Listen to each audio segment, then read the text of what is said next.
Glory to Ukraine.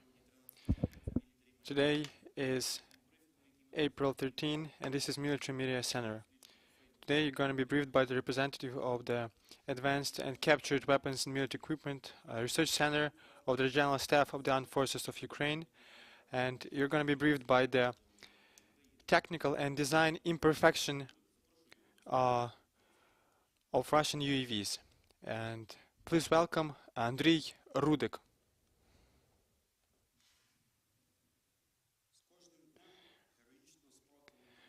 With each day of Ukrainian people's heroic resistance and repulse to the large-scale aggression of the Russian Federation, the so-called import substitution of the Russian military-industrial complex remains just on the level of spare parts and their propaganda. It is evident in the production of modernization of their UAVs. Now we are talking about well-known Iranian Shahed 136 and lesser-known Russian ZALA 421-16E. The Shahed 136 is a loitering munition, also known as a kamikaze drone, which the Russian Federation has been using for now to destroy civilian and critical infrastructure. The ZALA 421-16 is the reconnaissance drone used by the aggressor to direct artillery of Russian fire. Now you can see the characteristics of these UAVs, and they have nothing in common actually, but what do they have in common? Our research has shown that the latest samples of Shahed 136 and ZALA 421-16E have a variety of their modifications which state the design degradation and imperfection.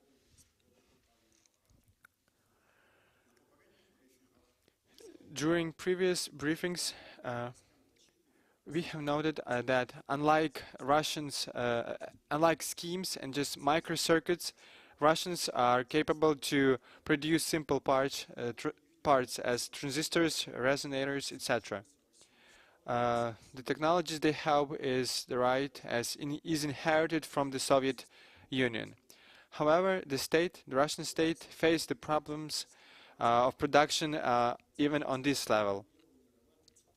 During the research of the later samples and models of UAVs, we have seen the relays, you can see in my hand, of 30 years old. There is also a fact that Russians have been able to modernize the Iranian drone by adding these relays. In addition, he also stated that Iran stopped denying their involvement in production of Shahed 136. It's worth recalling that the Iranian origin of certain parts have been concealed deliberately. However, the situation has changed. You can see the photo of candlestick or spark plug with the Iranian Mado marking. And this is the first one because just before we did not have any such markings. Iran concealed it, was trying to cover.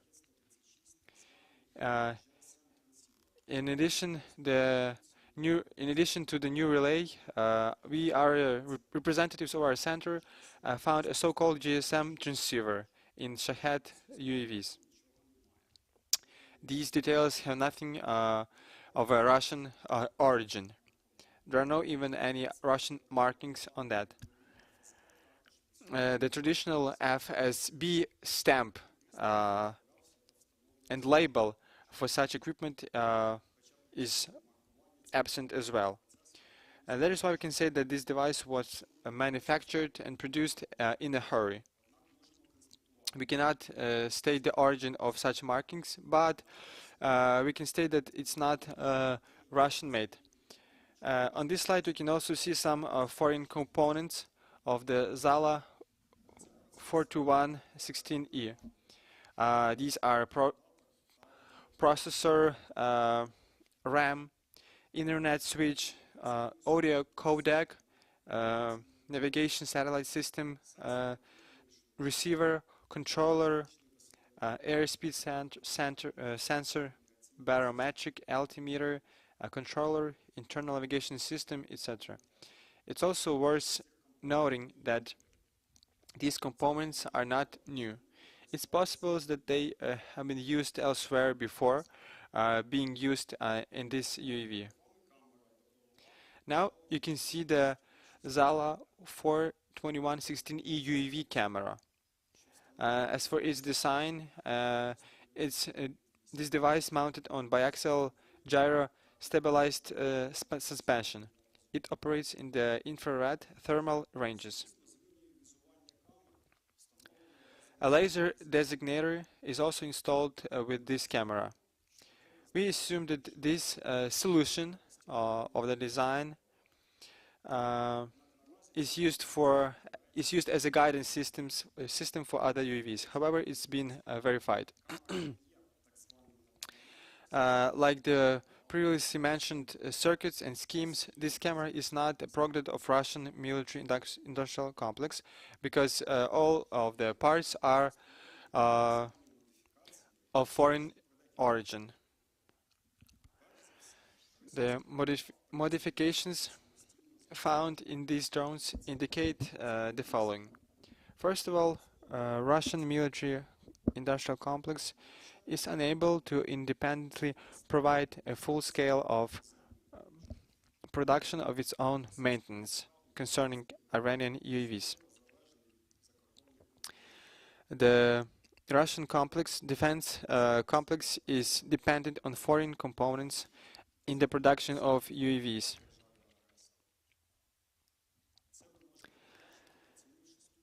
You can see their dependence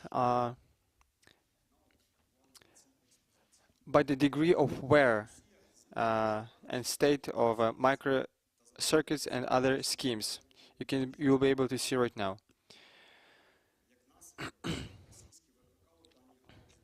Russia is forced to bypass and circumvent sanctions and obtain other parts by any cost. At this exhibition, you can also pay attention to foreign and Russian circuit boards. You will see and you will notice the difference in accuracy and thoroughness of printing the boards, as well as soldering individual elements.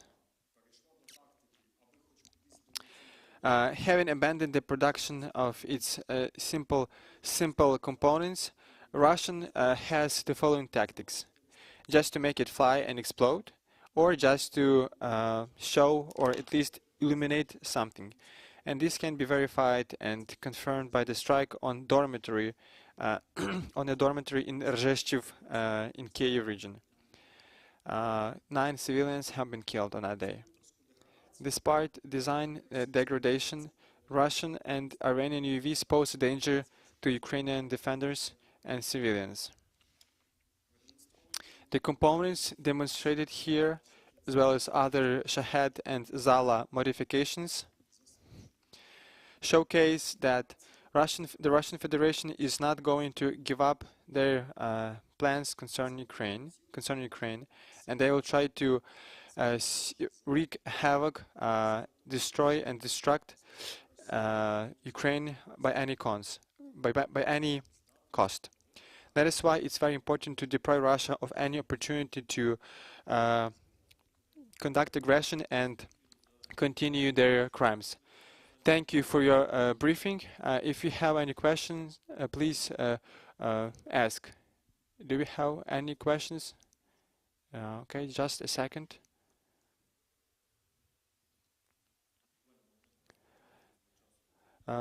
Maybe 1 or 2 questions. I have 2 questions. Are there any change in any components of foreign origin?